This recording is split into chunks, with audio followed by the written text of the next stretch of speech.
Good morning. My name is Luke de Pulford. Friends, we have 45 minutes together, and we need to use every moment of that time.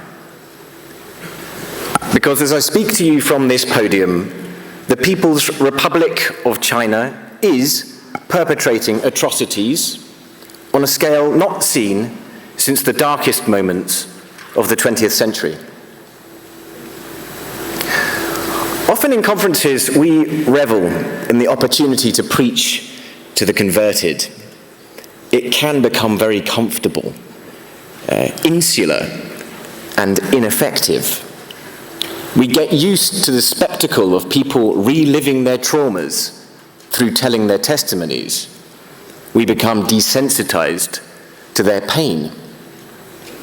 We start to assume knowledge and focus on peripheral technicalities which matter only really to the tiny number of people in our little policy spaces. If we're not careful, we create talking shops. Except we aren't talking to the people who need to hear us. We're talking to the people who already agree. We are not going to do that today. I hope that after these 45 minutes, you will leave this conference hall seized of the urgency of the situations you are going to hear about, and dare I hope, a plan for how you can help bring these situations to an end. Why?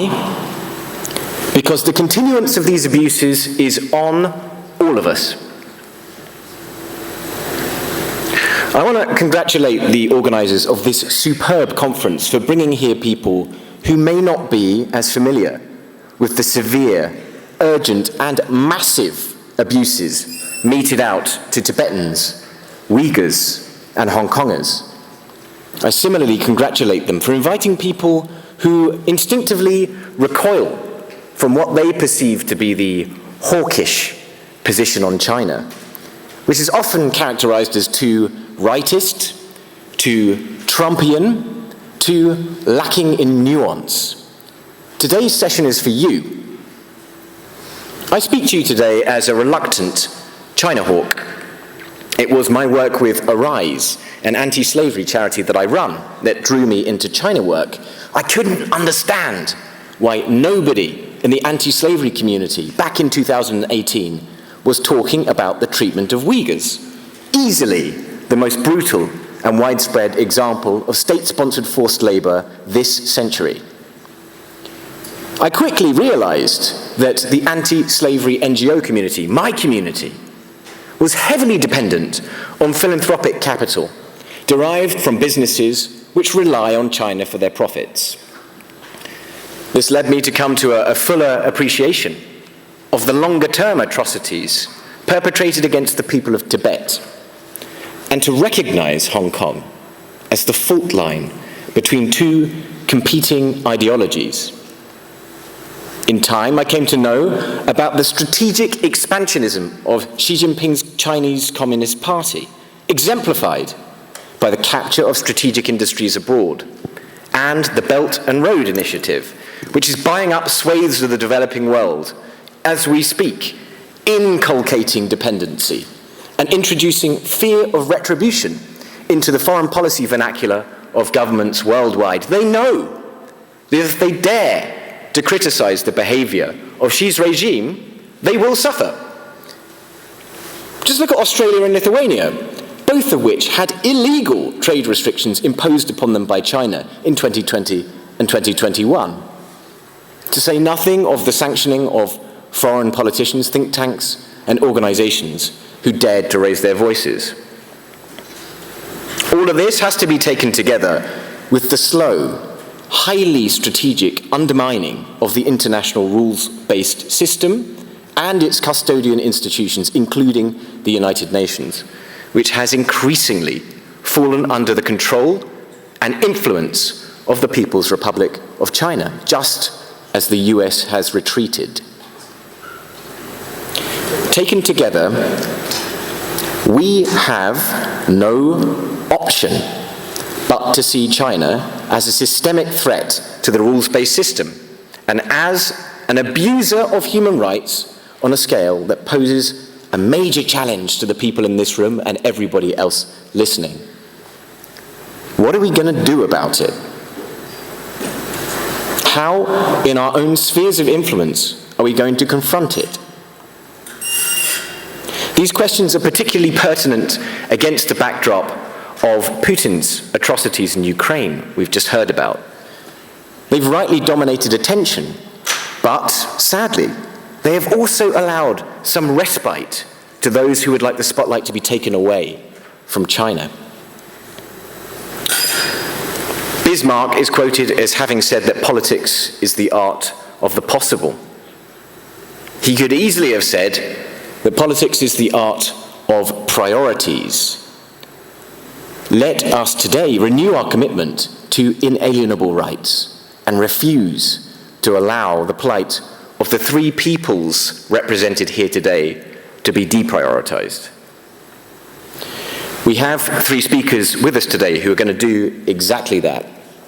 I ask you, please, to listen to their voices attentively in the knowledge that it costs them to share their struggles. First, we're privileged to hear from Tenzin Tsundue, a writer, activist, and Tibetan refugee living in India. He's come from Dharamsala to join us today. He has been an activist for the last 25 years for the freedom of Tibet, and for that cause, he's been jailed 16 times. Tenzin is going to tell us his story, woven together with a bit of the history of the suffering of his peoples. Tenzin, the floor is yours.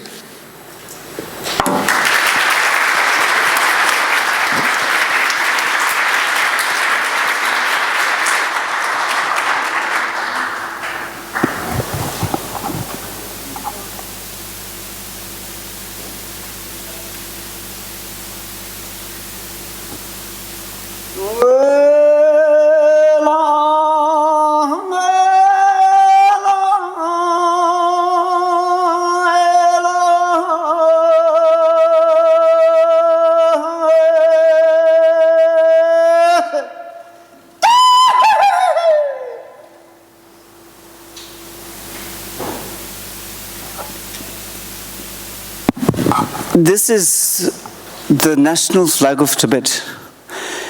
And yesterday at the United Nations, I tried to take a picture with this in front of the other flags that are raised. And the security guard confiscated mine. I felt very good. For the first time, United Nations has a Tibetan flag. And the head over there must be wondering, will China scold me having a Tibetan national flag? And this guy whose flag is not coming here to take it away. So United Nations today, this morning, is a little confused. This flag was first created in 1916, in the middle of First World War, when half of the world were not independent. They were under foreign occupation. But I always believe that there is another way. It doesn't have to be like this. We don't have to be enemies. We don't have to kill each other. We don't have to hate each other. You know, many years ago, I got imprisoned in Tibet. And when I was in prison, I felt that there was no hope for me. Because what happens in prison in Tibet is the Chinese security, they cut all relationships that you have with the outside world. There is no access to your lawyer. There's no sense of schedule that is happening. They will not tell you what's going to happen, when is the next hearing, when they would do the interrogation. And even earlier, I was beaten. I was blindfolded, beaten, tortured, denied food, denied sleep, in order to what they call break the person. At the time, there was only one thing that I could think about, and that was a basic survival as an individual. My Buddhist upbringing, the Tibetan culture, gave me this inner strength that the real force is not the one who is torturing from outside, the one that is within you, where you believe that there is a higher purpose you are dedicating your life to. And for that, you need to empower yourself. And that empowerment is not coming from your anger or hatred or desire to revenge. No, nothing like that. In fact, sympathize with the enemy who is undergoing a period of weakness, being angry, hating you, greedy over your wealth. Friends, I always believe that there is another way. It doesn't have to be like this. We don't have to be enemies. We don't have to kill each other. When China first invaded Tibet in 1949, just after the end of the Second World War, just after the beginning of United Nations, when most of the countries were at that time just beginning to become free and independent, that was the time when China invaded Tibet and they killed thousands and thousands and thousands. But internationally, people were mostly not aware, and those who were siding with China. And China's military, economic, political power continued to rise to a point that today China is now aiming to replace the United States as the boss in the world. But I always believe that there has to be another way. It cannot go on like this. China's occupation of Tibet was also happening at the same time occupation of East Turkestan. My friend Rushan will speak about it. It happened with the occupation of southern Mongolia. I wish there is a speaker from southern Mongolia also. It happened with the invasion of Manchuria. And Manchuria, southern Mongolia, East Turkestan, Tibet put together make 60% of China's 9.6 million square kilometer of land. Friends, 60% of today's China's landmass is occupied country. It's based on the same model of former Soviet Union. All nationalities clubbed together and formed a country. That's the model of today's China. But most importantly, I'm not worried about the Tibetan people. I'm worried about the Chinese who are under their own government, dictatorial government, and they are suffering there. They have no freedom. They have no democracy. You see, today China is the biggest dictatorship in the world with 1.4 billion population. And sadly, internationally, governments support China. Because many of them think that we support China because they have business interests. But I always believe that there has to be another way. It cannot go on like this. Dictators supporting dictators and then speaking peace at the United Nations, but internally working only to suppress more human beings, torture people, and kill them. There has to be another way. I believe that as an activist myself for human rights, for freedom, our solidarity is the way forward. Our solidarity can empower us. Because we understand each other's pain. We understand each other's suffering. And one of the things that I bring forward as a Tibetan, do not suffer. Do not suffer. Take this as a pride to work for the freedom and human rights and believe that this is the right thing to do and find joy in this. I will tell you what is called the enemy will then start to feel insecure. They will feel, my God, we are losing. And therefore, I want to send this clear message to China. China, we are not afraid of you. You are just so funny. You think your weapons and political power and all that, whatever you're doing in Tibet, mining, bombing mountains and mountains and taking away lithium, gold, copper, and feeding cheap made in China production and then selling it to the rest of the world, that's not a model for you. It's not going to give you any happiness. In fact, your own people are ready to rise for another revolution. My message to you, China, your misadventure in empire building is a great source of suffering to your own people and in extension to the people of the occupied country. And now in search of natural resources, you are doing that in Asia, Africa, South America, and around the world. And the blue monster you are rising into, it is not in the interest of peace in the world. Now is the time for China to reflect and bring genuine peace and happiness to your own people and people around the world. My time is coming to an end. Towards the end, I want to express my gratitude to Switzerland, because this is one country who had accepted Tibetan refugees in 1960, when Switzerland was not even connected to Tibet. And my most humble gratitude is to India, who is hosting His Holiness the Dalai Lama and 100,000 Tibetan refugees in India. India gave us hope that we will be free and independent. And I believe in this. We will be free and independent, and peace will once again rise. China will only be our neighbor. Thank you.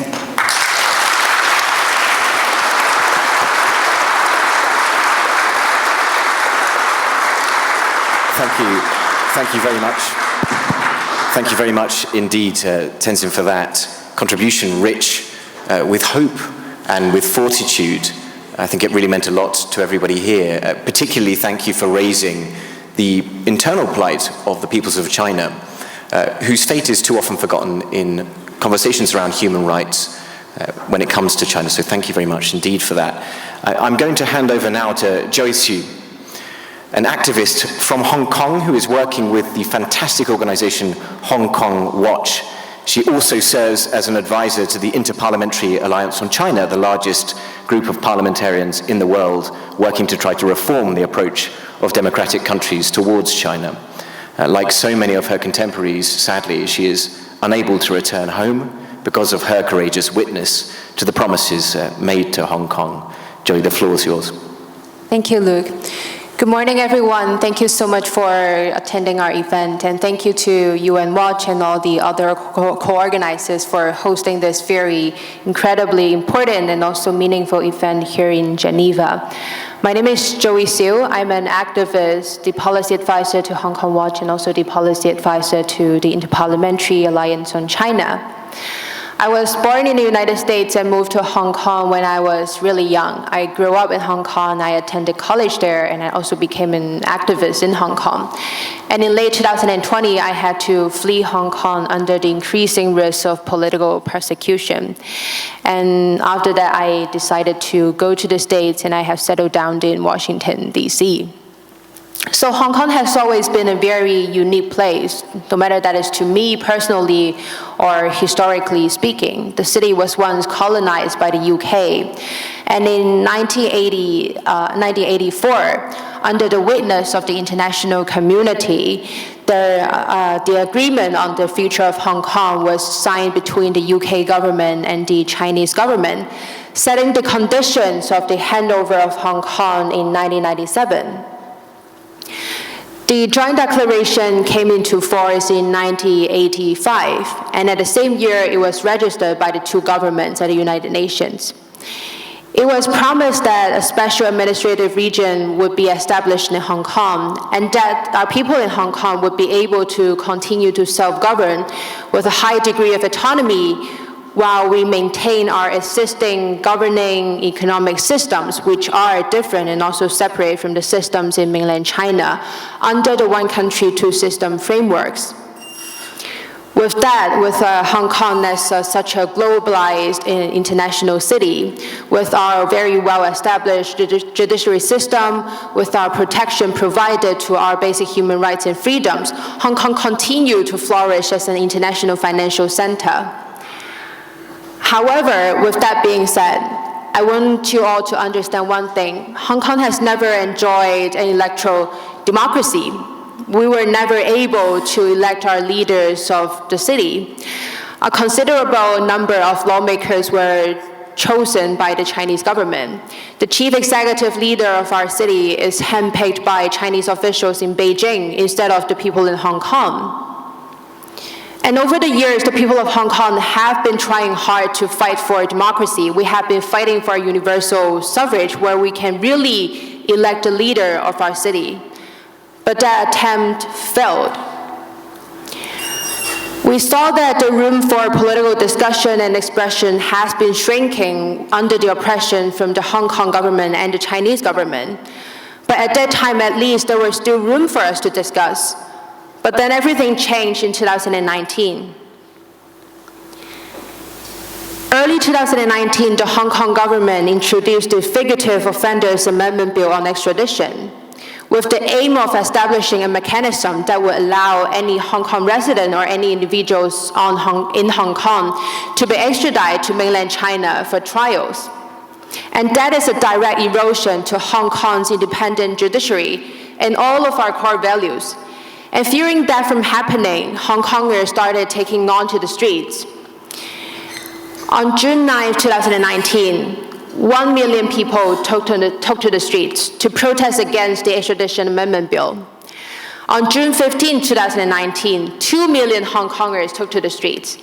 We have to know that Hong Kong is a very, very, very tiny place. We have only got 7.5 million population. And 2 million is nearly 1/3 of our whole population. And when a city, when 1/3 of your population is like taking on to the streets, marching, you would expect the government to hear the people's demands. You would expect the government to respond to your demands. But that did not happen in Hong Kong. What came was severe police brutality.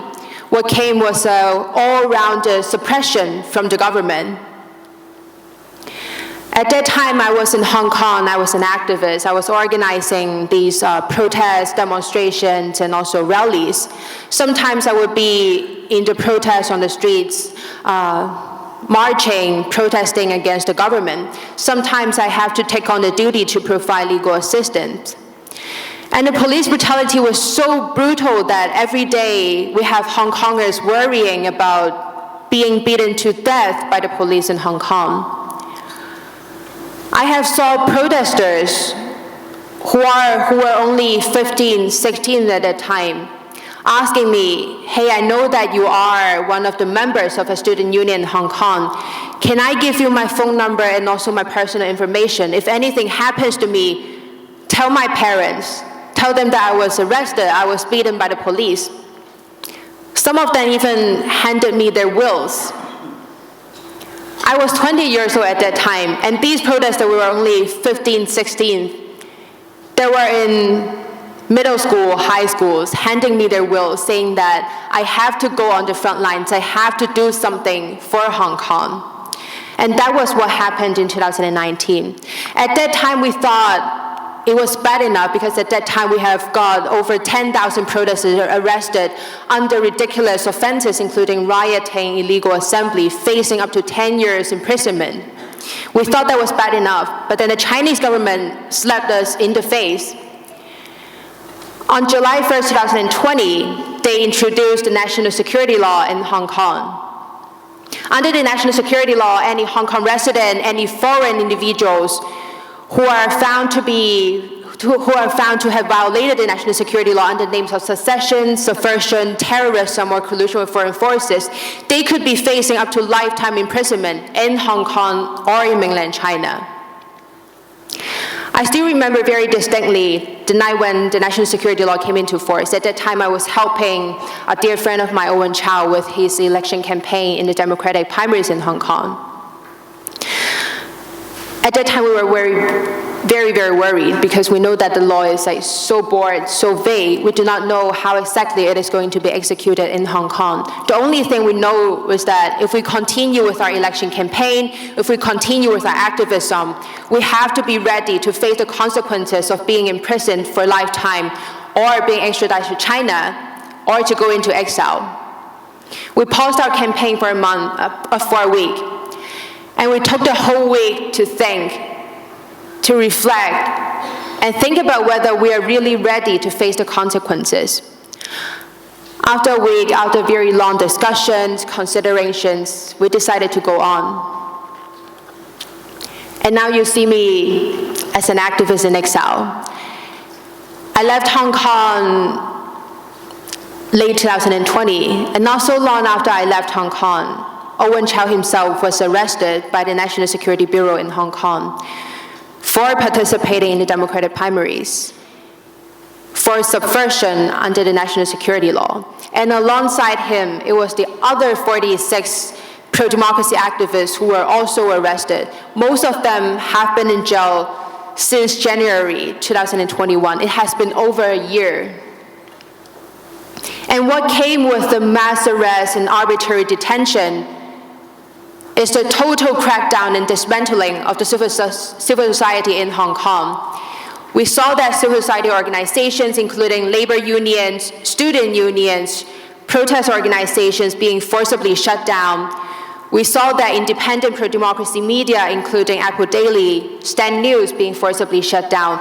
Journalists, activists, protesters, or even everyday Hong Kongers are forced to flee the city. Hong Kong has completely changed.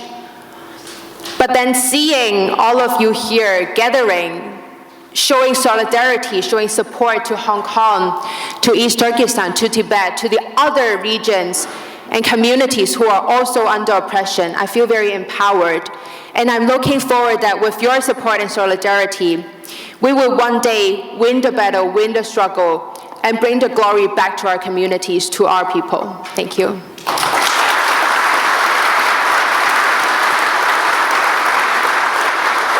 Thank you.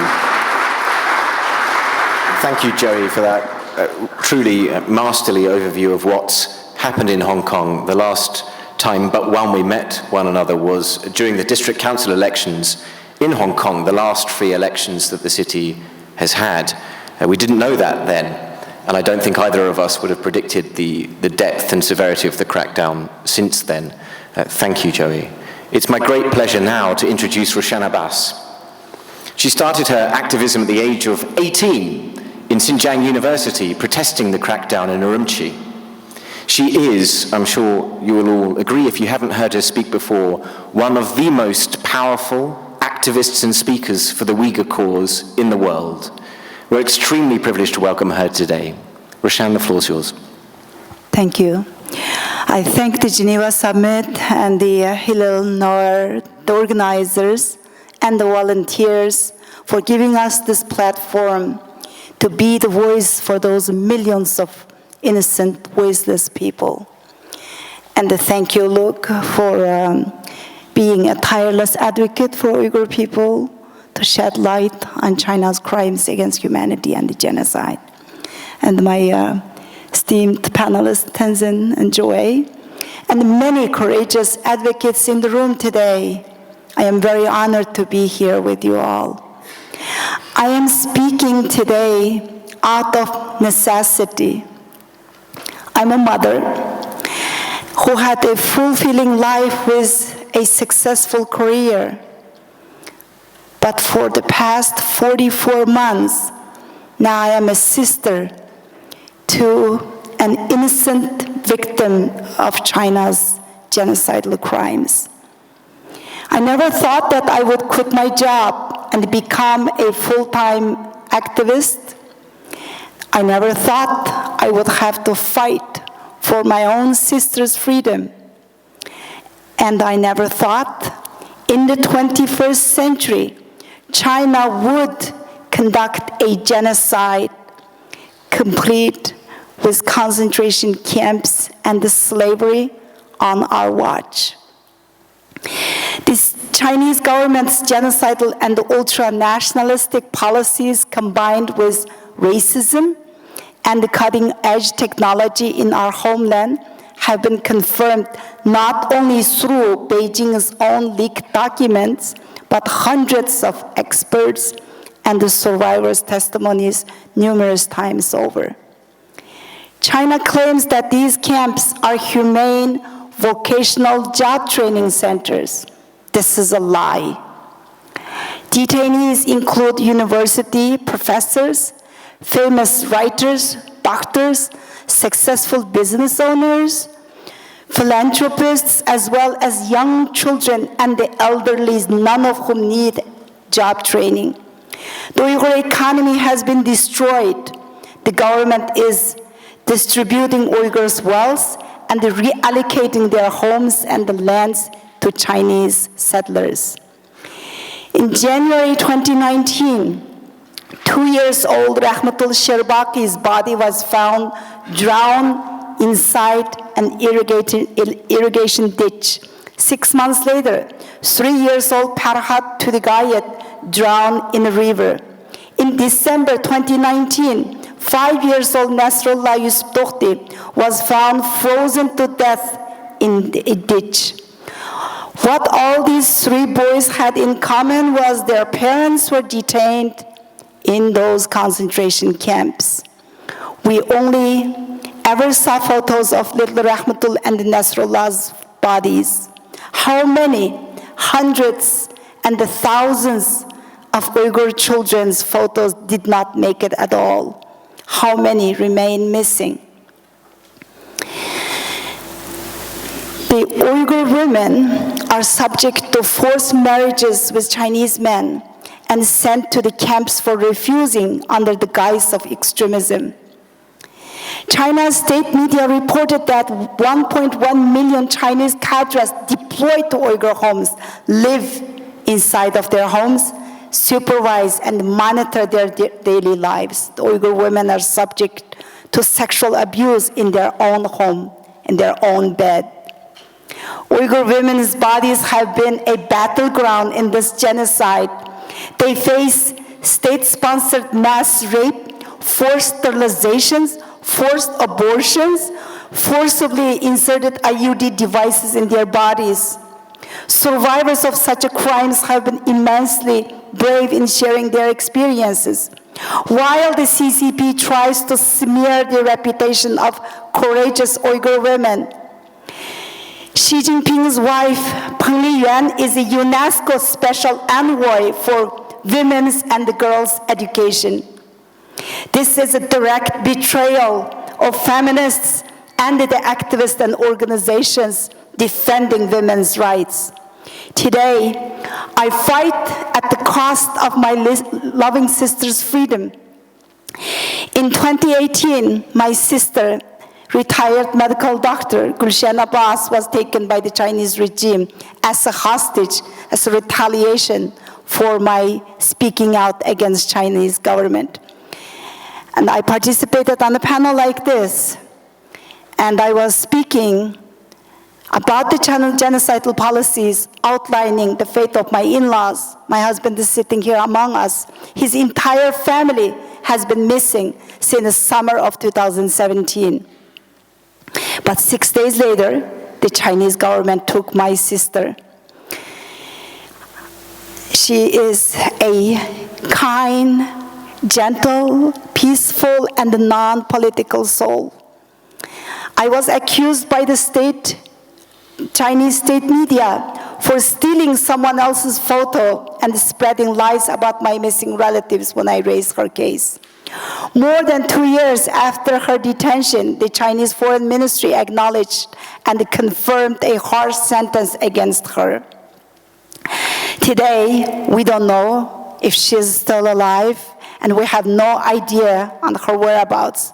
My niece Ziba, who flew over today to join us with us here, now fighting to free her mother instead of concentrating on her full-time job and raising her 4-year-old daughter at home.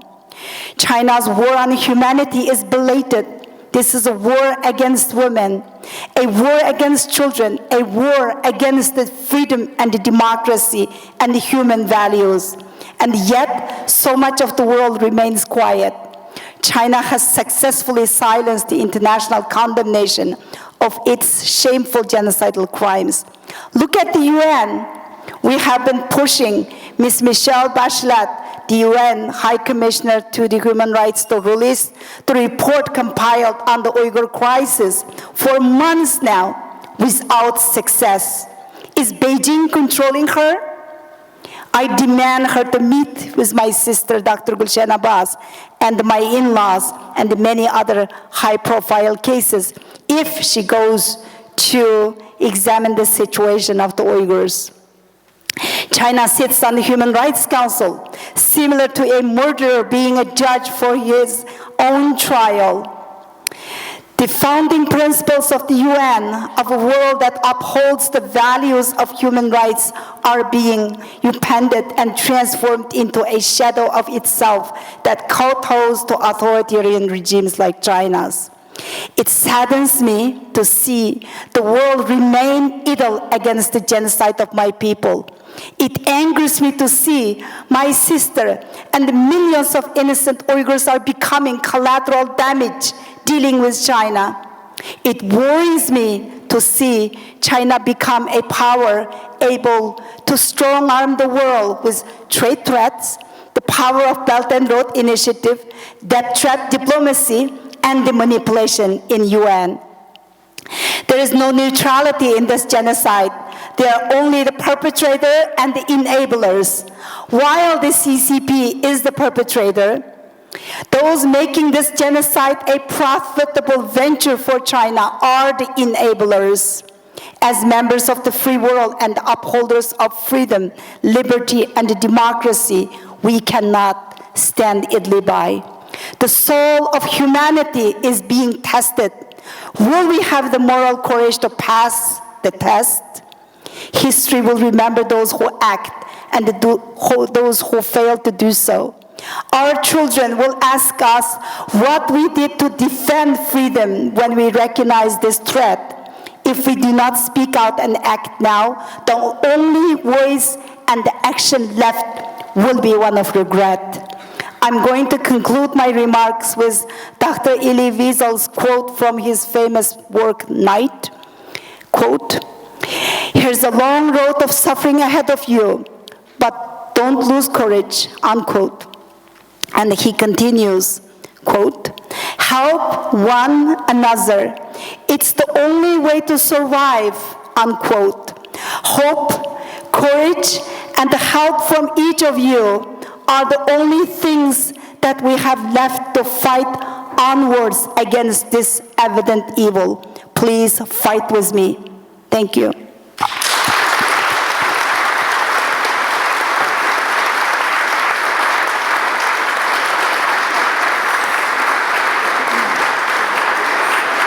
Thank you.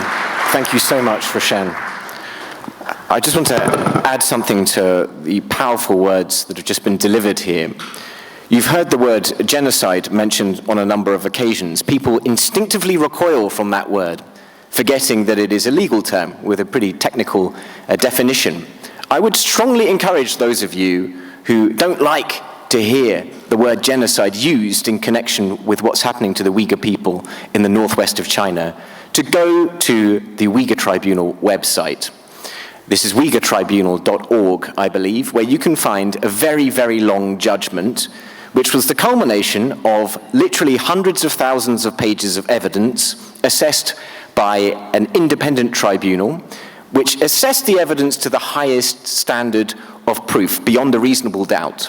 And they found, beyond a reasonable doubt, that crimes against humanity, genocide, and torture were being perpetrated by the Chinese Communist Party upon the Uyghur people and other minorities in northwest China. So I strongly encourage skeptics amongst you of the Uyghur genocide to go and read that judgment. It will help you to appreciate the depth of the depravities that are happening in that region. I want want to ask the panel a few questions here. We don't have much time, I'm afraid. Joey, I want to come to you. A lot of us, some people in this room, I've seen Benedict Rogers here from Hong Kong Watch, and many others have been campaigning for the rights of Hong Kongers in foreign parliaments. Sometimes we don't actually know if we're hindering or helping. Could you give me an answer to that? Do you think that the international community should be doing more? And if so, what? Yeah, hi.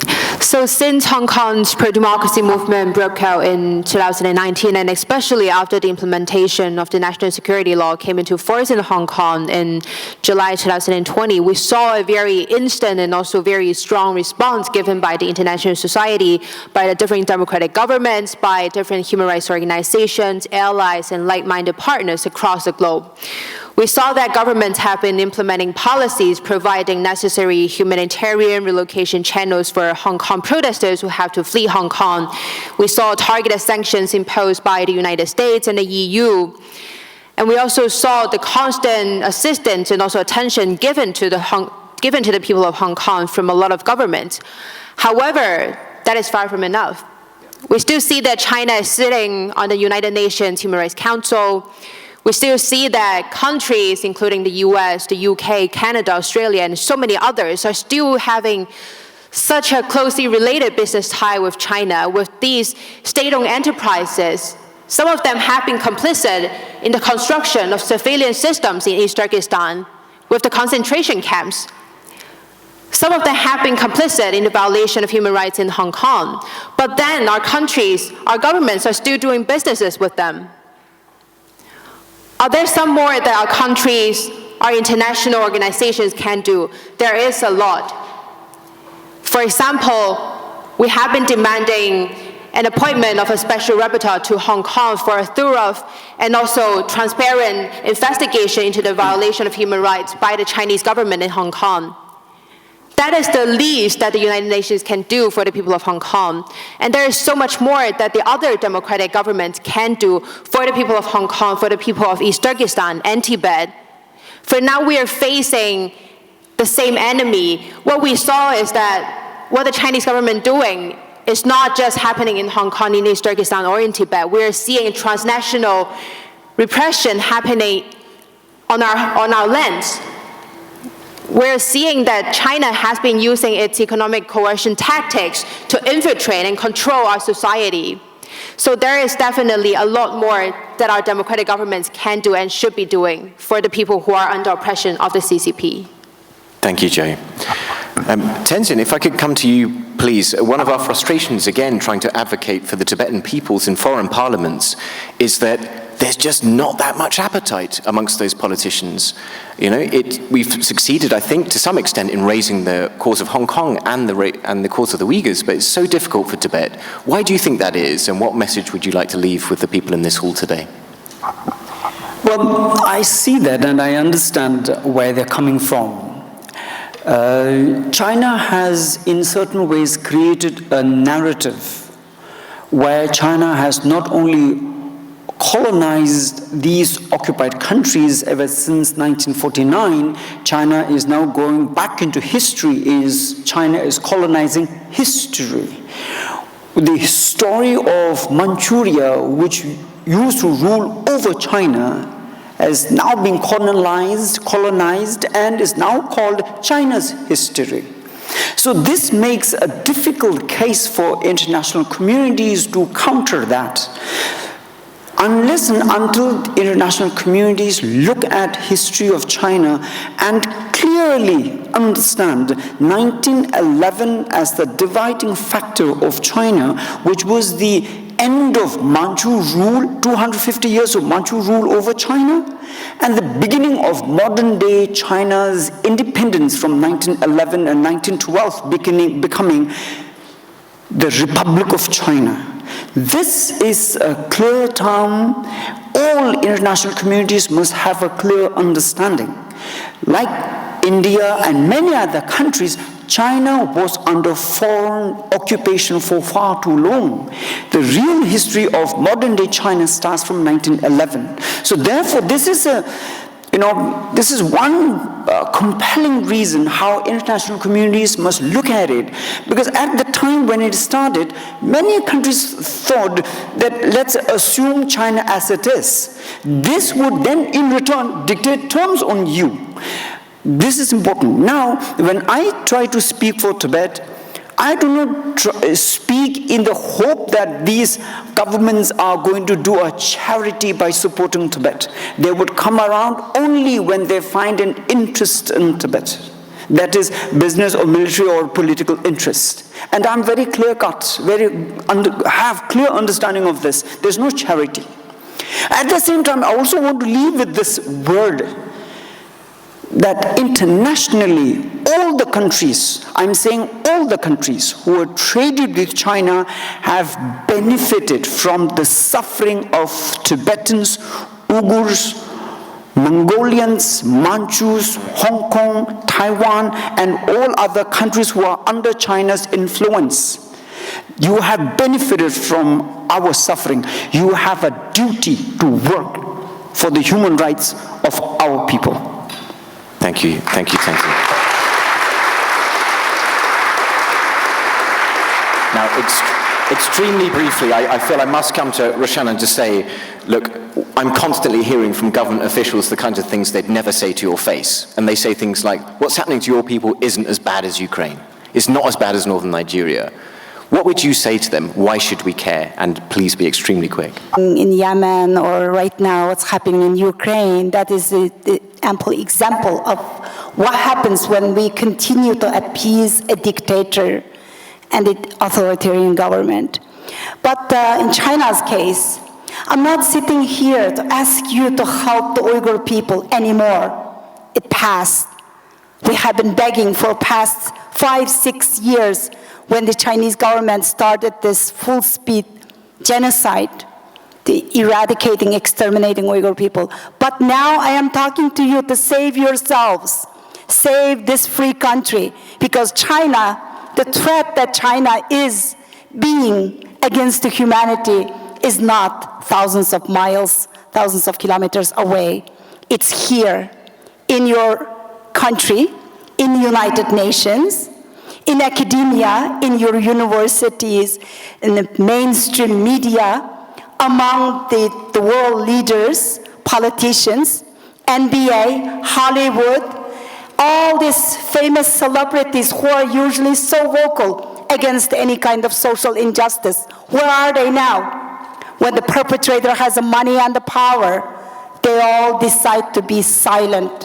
What does that mean?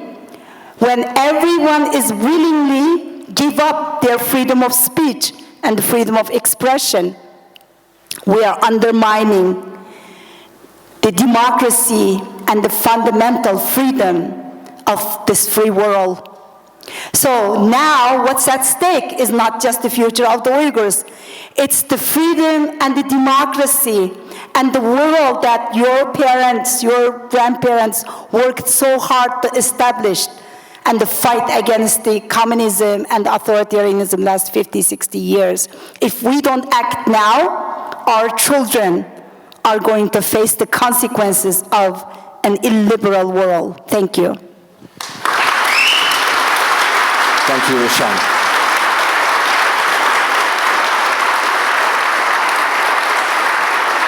Thank you. So it just remains for me to thank the panel for their expertise, but also for the continual sacrifice of your witness. Thank you. To those in the room and to those listening, do not look away. Renew your commitment to individual human dignity, the principle upon which this entire human rights project depends. Don't allow it to be diluted. And please join these courageous witnesses in doing something about it. Thank you very much.